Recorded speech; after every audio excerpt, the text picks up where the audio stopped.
सत्यनारायणाची कथा सर्वांनी मन लावून ऐकावी. गणपतीचे दिवस सुरू होते. एका सावकाराच्या घरामध्ये सत्यनारायणाची पूजा चालू होती. एक भिकारी ती पूजा सावकारांच्या घराबाहेर उभा राहून ऐकत होता. ते त्याला ऐकायला फारच छान वाटत होते, म्हणून तो तिथेच उभा राहिला होता.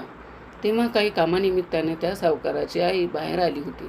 तिने त्या भिकाऱ्याला असं उभं राहून कथा ऐकताना बघितलं. तिला त्याची दया आली. तिने त्याला अंगणात घेऊन गेली, त्याला हातपाय धुवायला लावले आणि सांगितले की आता तू बसून ही कथा ऐकू शकतोस. ही कथा ऐकल्यानं तुझं देखील दुःख दारिद्र्य दूर होईल. चला तर मग आपण ही कथा ऐकूया. महामुनी ऋषी व्यासजी म्हणाले, फार पूर्वी नैमिषारण्य तीर्थात शौनकादिक ऋषीच्या 88,000 ऋषींनी पुरणवत्ते श्री सुतजींना विचारले, हे सुतजी, या कलियुगात वेद आणि शिक्षण नसलेल्या लोकांना भगवंताची भक्ती कशी मिळेल आणि त्यांचा उद्धार कसा होईल? हे मुनिश्रेष्ठा, मला असे काही व्रत सांगा जे केल्याने अल्पावधीत पुण्य मिळेल आणि इच्छित फळही मिळेल. अशी कथा ऐकायची आहे, खूप इच्छा आहे. या प्रश्नावर श्री सुतजी म्हणाले, हे विष्णुवांतील आदरणीय, तुम्ही सर्वांच्या जीवांचे हित आणि कल्याण विचारले आहे. आता मी तुम्हाला हे सर्वोत्तम व्रत सांगेन जे श्रेष्ठ मुनी नारदजीने श्री लक्ष्मीनारायण भगवानांना विचारले होते आणि श्री लक्ष्मीनारायण भगवानांनी मुनिश्रेष्ठ नारदजींना सांगितले होते. तुम्ही सर्व चांगले लोक ही कथा काळजीपूर्वक ऐका. ऐका मुनिवर, ही सत्यकथा नेहमीच आनंददायी असते. आनंदाच्या भरभराटीने सर्व कार्य पार पडू दे. पराकोटीच्या संकटात दुःखापासून मुक्ती मिळू दे. भगवंताच्या नामाचा आणि चारित्र्याचा महिमा केल्याशिवाय महाकाली पापापासून मुक्त कशी होणार? मुनिश्रेष्ठ नारद इतरांच्या कल्याणासाठी सर्व जगात भटकणारे एकेकाळी मृत्यूभूमीवर पोचले. तिथे जन्मलेल्या जवळपास सर्वच मानवांना त्यांच्या कर्मानुसार अनेक दुःख भोगताना पाहून त्यांना वाटले की काही प्रयत्न केल्यास जीवांचे दुःख नक्कीच दूर होईल. असा विचार मनात घेऊन श्री नारद विष्णू लोकात गेले. तेथे श्वेतवर्ण व चारभुज असलेले देवांचे देव नारायण, ज्यांच्या हातात शंख, चक्र, गदा आणि कमळ होते आणि माला धारण केली, ते पाहून त्यांची स्तुती करू लागले. नारदजी म्हणाले, हे देवा, तुम्ही खूप सामर्थ्यवान आहात. मन आणि वाणी सुद्धा तुम्हाला शोधू शकत नाहीत. तुम्हाला आरंभ, मध्य, अंतही नाही. सृष्टीचा निर्गुण स्वरूपामुळे भक्तांच्या दुःखांचा नाश करणारे तुम्हीच आहात. मी तुम्हाला नमन करतो. नारदजीची प्रार्थना ऐकून भगवान विष्णू म्हणाले, हे योगीराज, तुमच्या मनात काय आहे? आपण इथे कोणत्या कामासाठी आला आहात?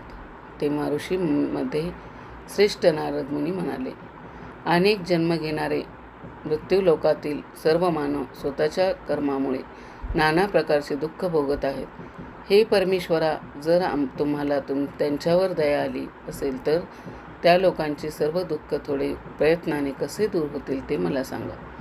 तेव्हा भगवान विष्णू म्हणाले, हे नारद, मानवजातीच्या हितासाठी तुम्ही हा अतिशय चांगला प्रश्न विचारला आहात. मी तुम्हाला सांगतो, हे व्रत ज्याचे पालन केल्याने मनुष्य मोहापासून मुक्त होतो.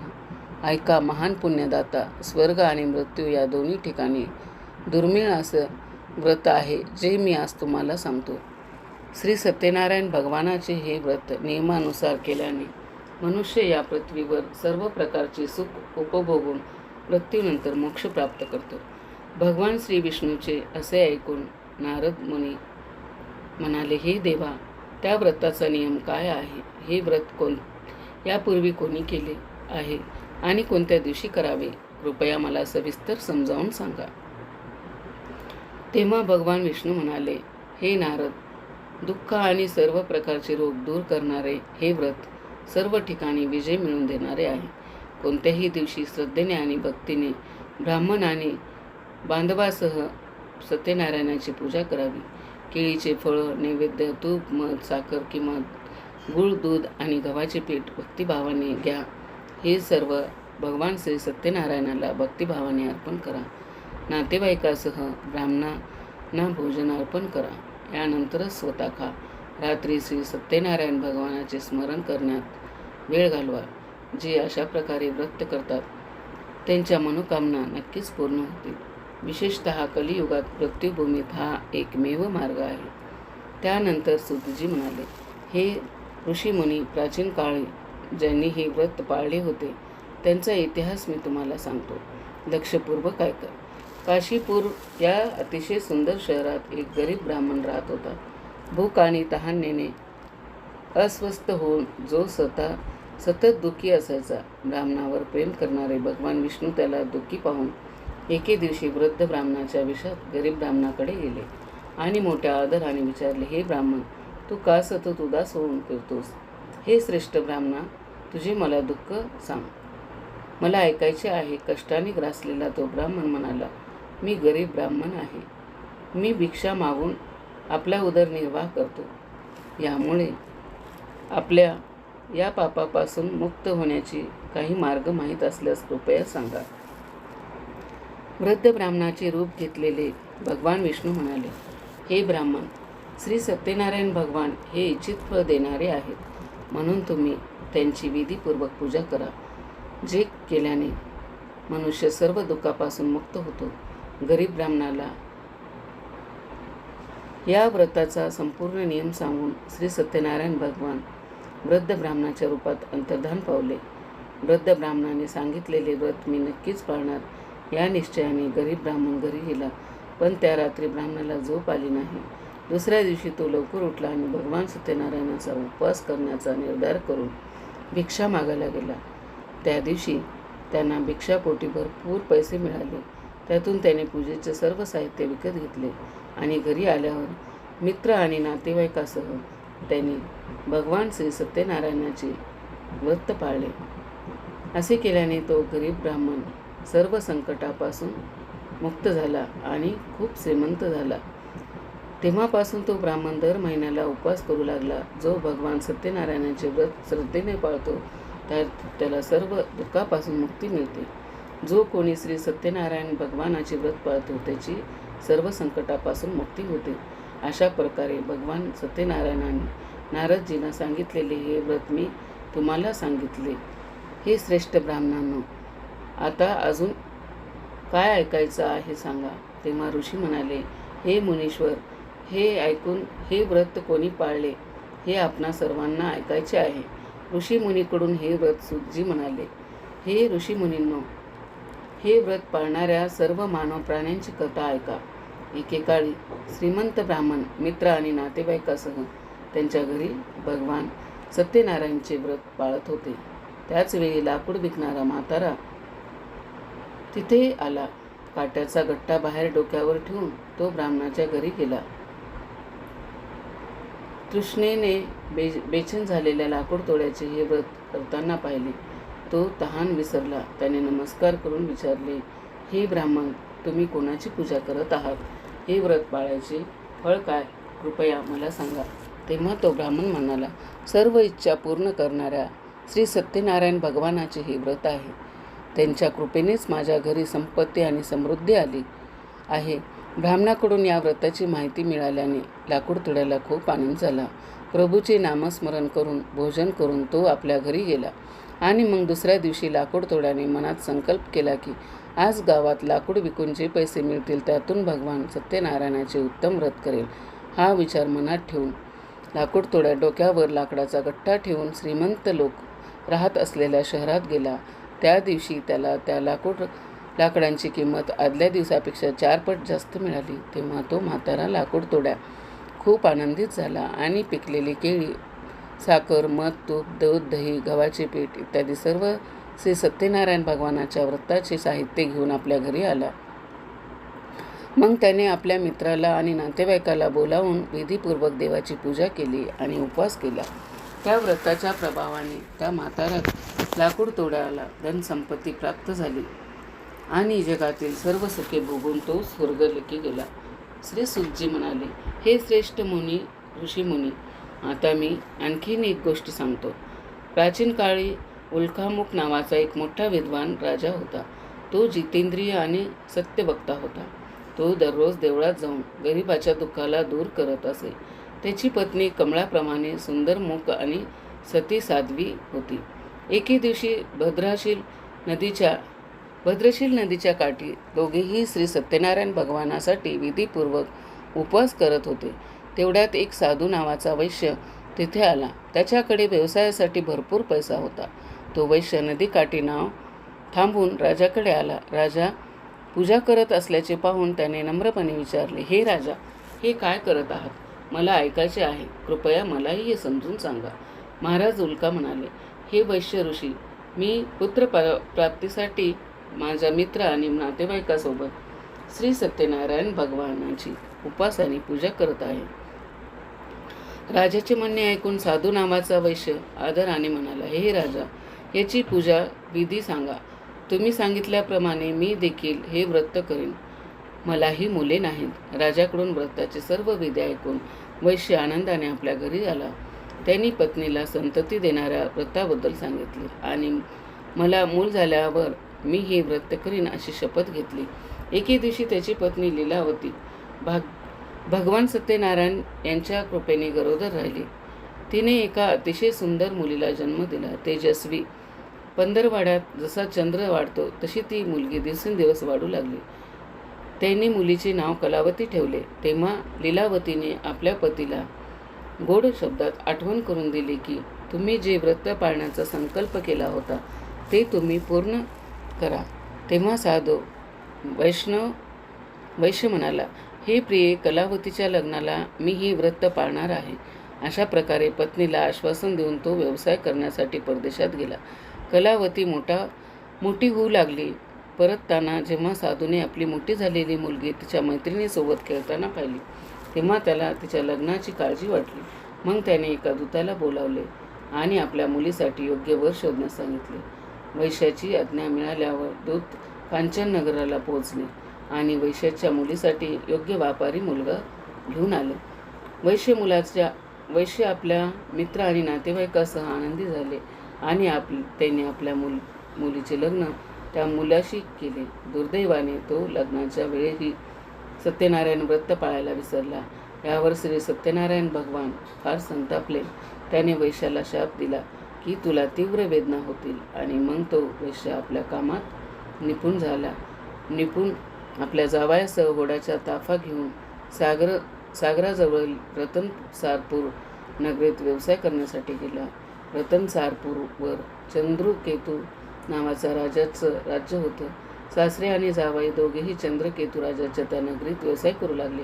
एके दिवशी भगवान सत्यनारायणाच्या भ्रमाने प्रेरित झालेला चोर राजा चंद्रकेतूचा पैसा चोरून पळून जात होता. राजाचे दूत आपल्या मागून वेगाने येत असल्याचे पाहून चोर घाबरला आणि त्याने शांतपणे राजाचे पैसे वेश्याच्या नावेत ठेवले आणि पळून गेला. दूताने त्या वैश्याकडे ठेवलेले राजाचे पैसे पाहून सासरे आणि जावई चोर आहेत असे त्यांना वाटले. शिपाई त्या दोघांना बांधून घेऊन राजाजवळ गेले आणि म्हणाले, तुमचे पैसे चोरणाऱ्या या दोघा चोरांना आम्ही पकडले आहे. तेव्हा राजाने त्या वैश्याचे न ऐकता तुरुंगात टाकण्याचा आदेश दिला. अशा प्रकारे राजाच्या आदेशाने त्याला कैद करण्यात आले आणि त्याची सर्व संपत्तीही हिसकावून घेण्यात आली.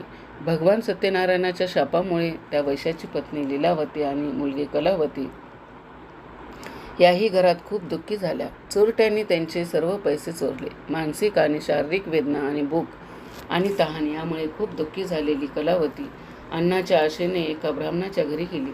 तिथे तिने ब्राह्मण श्री सत्यनारायण भगवानाचे व्रत पद्धतशीरपणे करताना पाहिले. ती कथा ऐकून भक्तिभावाने प्रसाद घेऊन रात्री घरी आली. आईने कलावतीला विचारले, ही कन्या आत्तापर्यंत कुठे होतीस? मला खूप तुझी काळजी वाटत होती. आईचे म्हणणे ऐकून कलावती म्हणाली, आई, मी एका ब्राह्मणाच्या घरी श्री सत्यनारायण भगवानाच्या पूजा विधी पाहिली आहे. मलाही ते परिपूर्ण व्रत करण्याची इच्छा आहे. मुलीचे म्हणणे ऐकून आईने सत्यनारायणाची पूजा करण्याची तयारी केली. तिने तिच्या मैत्रिणीसोबत भगवान सत्यनारायणाची पूजा केली आणि उपवास केला आणि माझे पती आणि जावई लवकर घरी परतावेत अशी प्रार्थना केली. तसेच विनंती केली, हे परमेश्वरा, आमच्याकडून काही चूक झाली असेल तर आमच्या सर्व पापांची क्षमा करा. या व्रताने श्री सत्यनारायण भगवान प्रसन्न झाले. ते राजा चंद्रकेतूला स्वप्नात दर्शन देऊन म्हणाले, हे राजा, तुम्ही ज्या 2 जणांना तुरुंगात टाकले आहे ते निर्दोष आहेत. त्यांना सकाळी सोडा. तू मिळवलेली त्यांची सर्व संपत्ती परत कर. नाहीतर तुझे राज्य, संपत्ती, मुले इत्यादी नष्ट करीन. राजाला असे बोलून परमेश्वर अंतर्धान पावला.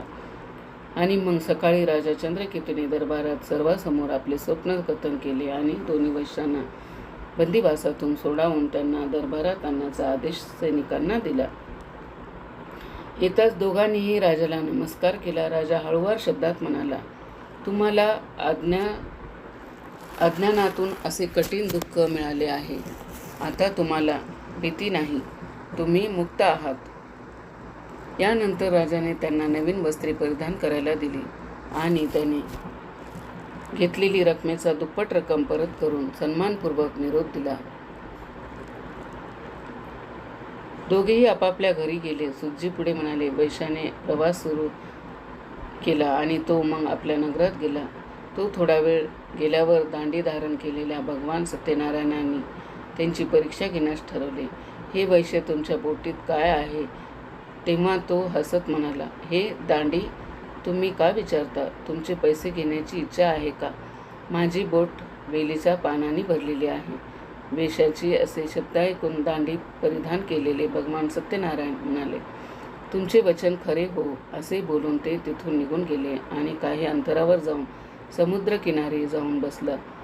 दांडी महाराज निघून गेल्यानंतर वैश्य आपल्या नित्यकर्मातून निवृत्त झाल्यावर बोट उंच करून बोटीतल्या वेली, पाने इत्यादी पाहून बेहोश होऊन जमिनीवर पडला. शुद्धीवर आल्यावर त्याला खूप दुःख होऊन लागले. तेव्हा त्याच्या जावई म्हणाला, शोक करू नका, हा दांडी महाराजांचा शाप आहे, म्हणून आपण त्यांच्या आश्रयाला गेले पाहिजे. तोच आपले दुःख संपवेल. आपल्या जावयाचे बोलणे ऐकून वैश्य दांडी भगवंतापर्यंत पोहोचला आणि अत्यंत भक्तीने पश्चाताप करून म्हणाला, मी तुम्हाला सांगितलेल्या असत्य शब्दाबद्दल मला क्षमा करा. असे म्हणत तो दुःखाने रडू लागला. तेव्हा देव दांडी म्हणाले, हे व्यापारी पुत्र, माझ्या आज्ञेमुळे तुम्हाला वारंवार त्रास होत आहे. तुम्ही माझ्या उपासनेपासून दूर गेला आहात. तेव्हा तो वैश्य म्हणाला, हे देवा, ब्रह्मा, तुझ्या लीला आदिदेवता नाही कळत नाही, मग मला मूर्ख कसे कळणार? तुम्ही आनंदी राहा. मी माझ्या क्षमतेनुसार तुमच्या पूजा करेन. माझे रक्षण करा आणि माझे नाव पूर्वीप्रमाणे संपत्तीने भरा. त्यांचे भक्तिमय वचन ऐकून श्री सत्यनारायण भगवान प्रसन्न झाले आणि त्यांना त्यांच्या इच्छेनुसार वरदान देऊन अंतर्धान पावले. त्यानंतर सासरे आणि जावई दोघेही बोटीवर आले असता बोट पैशाने भरलेली पाहिली. त्यानंतर त्यांनी भगवान सत्यनारायणची आराधना केली आणि आपल्या साथीदारासह त्यांच्या नगरात गेले. जेव्हा ते त्यांच्या शहराजवळ पोहोचले तेव्हा त्याने त्यांच्या घरी एक दूत पाठवला. दूत साधू नावाचा वैश्याच्या घरी गेला. त्यांच्या पत्नीला नमस्कार केला आणि म्हणाला, तुझा पती आपल्या या शहराजवळ आला आहे.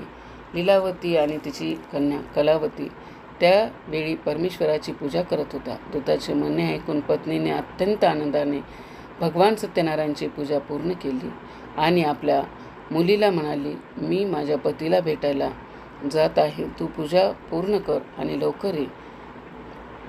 पण कलावती पूजा आणि नैवेद्य सोडून पतीला भेटायला गेली. पूजा आणि प्रसादाची अवज्ञा केल्यामुळे भगवान सत्यनारायण क्रोधित झाले आणि त्यांनी पतीला नावेसह पाण्यात बुडवले. पती न मिळाल्याने कलावती रडत जमिनीवर पडली. बोट बुडलेली आणि मुलगी रडताना पाहून साधू नावाचा वैश्य दुःखी झाला आणि म्हणाला, हे भगवान, अज्ञानामुळे झालेल्या पापासाठी मला किंवा माझ्या कुटुंबाला क्षमा करा. त्यांच्याकडून असे शब्द ऐकून भगवान सत्यदेव प्रसन्न झाले. आकाशवाणी झाली, हे वैश्य, तुमची मुलगी माझा प्रसाद टाकून आली आहे, म्हणूनच तिचा नवरा गायब झाला आहे. ती घरी गेली आणि प्रसाद घेऊन परतली तर तिचा नवरा तिला परत मिळेल. आकाशवाणी ऐकून कलावती घरी पोचली आणि प्रसाद घेतला आणि मग येऊन तिला आपला पती पूर्वीच्या रूपात सापडला. तिला खूप आनंद झाला आणि तिने आपल्या पतीला पाहिले. त्यानंतर साधू वैश्य यांनी आपल्या मित्र आणि नातेवाईकासह सत्यदेवाची विधीपूर्वक पूजा केली. या जगातील सर्व दुःखांचा उपभोग घेतल्यानंतर शेवटी त्याला मोक्ष प्राप्त झाला. श्री सुक्तजी म्हणाले, हे ऋषी मुनींनो, मी आणखीन एक गोष्ट सांगतो, तुम्ही सर्वांनी लक्षपूर्वक ऐका. तुंगध्वज नावाचा एक राजा प्रजेची नेहमी काळजी करत असे. भगवान सत्यनारायणांचा प्रसाद सोडल्याने त्यांना खूप त्रास झाला. एकदा राजा जंगलातील वन्य प्राण्यांना मारून एक वटवृक्षाखाली आला. तेथे त्यांनी त्यांचे मित्र आणि नातेवाईक श्री सत्यनारायणाची पूजा नारायणजी यांच्यासह गोपाळांची भक्तिभावाने पूजा करत होते. त्यांना पूजा करताना पाहिले, परंतु अभिमानामुळे तो तिथे गेला नाही व सत्यदेवांना नमस्कारही केला नाही. गोपाळांनी देवाचा प्रसाद त्यांच्या समोर ठेवल्यावर तो प्रसाद सोडून आपल्या नगरात निघून गेला. नगरात पोहोचल्यावर त्यांनी पाहिले की त्याचे संपूर्ण राज्य नष्ट झाले आहे. हे सर्व सत्यदेवांनी रागाच्या भारात केल्याचे त्यांना समजले. मग तो पुन्हा जंगलात आला आणि गोपाळाजवळ गेला आणि विधीपूर्वक पूजा करून प्रसाद घेतला. नंतर सत्यनारायणाच्या कृपेने सर्व काही पूर्वीप्रमाणे झाले आणि दीर्घकाळ आनंद उपभोगल्यानंतर त्याला मृत्यूनंतर मोक्ष प्राप्त झाला. भगवान श्री सत्यनारायण यांच्या कृपेने जो व्यक्ती हे दुर्लभ व्रत पाळेल त्याला धन आणि धान्याची कमतरता भासणार नाही. गरिबीपासून मुक्त होतो, निपुत्रिकांना संतती प्राप्त होते आणि सर्व इच्छा पूर्ण होतात. तो स्वर्गात जातो. आता हे व्रत ज्यांनी पूर्वी पाळले होते त्यांच्याबद्दलही जाणून घेऊया. आता त्यांच्या दुसऱ्या जन्माची कथाही ऐका.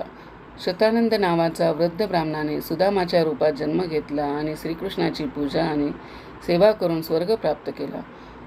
उल्कामुख नावाचा राजा दशरथ राजा झाला आणि श्री रंगनाथाची पूजा करून त्याला मोक्ष प्राप्त झाले. साधू नावाच्या वैश्याने आपल्या पुत्राला पवित्र आणि सत्यनिष्ठ राजा मोरध्वज बनून वैकुंठ निवास मिळविला. महाराज तुंगध्वज स्वयंघोषित मनु झाले. अनेकांना भगवंताच्या भक्तीत लीन करून त्यांनी वैकुंठधाम प्राप्त केले. लाकूडतोड करणारा त्याच्या पुढच्या जन्मीही गुहा नावाच्या निषाद राजा झाला. त्याने रामाच्या चरणांची सेवा केली आणि त्याचे सर्व जन्म सजवले. त्या भिकाऱ्यांनो ही सर्व कथा ऐकली. त्यानंतर त्याने त्या सावकाराच्या आईला सांगितले की मी देखील हे व्रत करीन. याप्रमाणे जे कोणी हे व्रत नियमितपणे करतील त्यांच्या आयुष्यामध्ये कधीच धनधान्याची कमतरता होणार नाही. अशी ही 7 जन्माची कहाणी सफळ संपूर्ण. सर्वांनी ऐकली त्याबद्दल आपल्या सर्वांचे मनपूर्वक आभार.